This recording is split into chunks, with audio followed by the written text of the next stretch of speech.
And now it's time to finish our book, Flat Stanley. This is chapter 5 and it's the last chapter.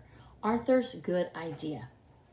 For a while, Stanley Lambchop was a famous name. Everywhere that Stanley went, people stared and pointed at him. He could hear them whisper, "Over there, Agnes, over there. That must be Stanley Lambchop, the one who caught the sneak thieves," and things like that.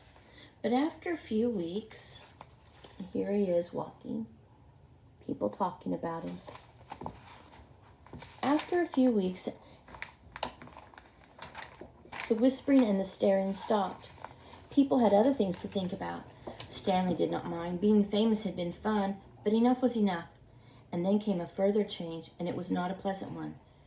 People began to laugh and make fun of him as he passed by. "Hello, Super Skinny," they would shout, and even ruder things about the way he looked. Stanley told his parents how he felt. "It's the other kids I mostly mind," he said. "They don't like me anymore because I'm different, flat."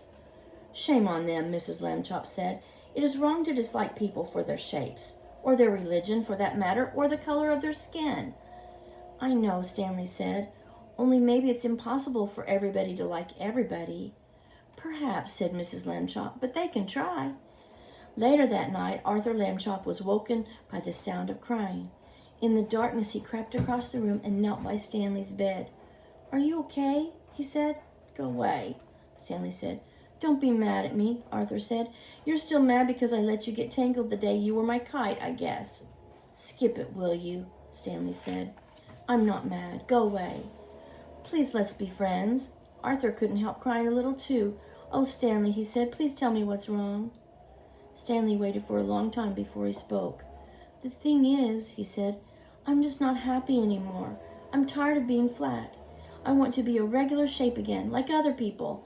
But I'll have to go on being flat forever. It makes me sick." And there's the voice talking.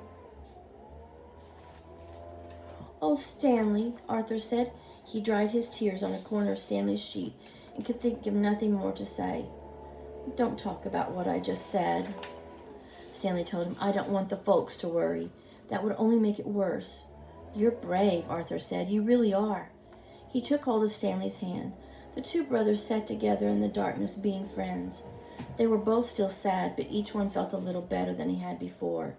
And then, suddenly, though he was not even trying to think, Arthur had an idea. He jumped up and turned on the light and ran to the big storage box where toys and things were kept. He began to rummage in the box. Stanley sat up in bed to watch. Arthur flung aside a football and some lead soldiers and airplane models and lots of wooden blocks, and then he said, "Aha!" He had found what he wanted, an old bicycle pump. He held it up, and Stanley and he looked at each other. "Okay," Stanley said at last, "but take it easy." He put the end of the long pump hose in his mouth and clamped his lips tightly about it so that no air could escape. "I'll go slowly," Arthur said. "If it hurts or anything, wiggle your hand at me." He began to pump. At first nothing happened, except that Stanley's cheeks bulged a bit.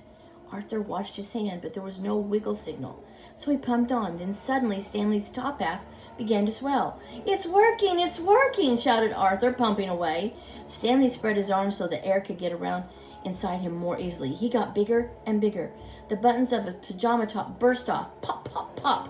A moment more and he was all rounded out. Head and body, arms and legs, but not his right foot.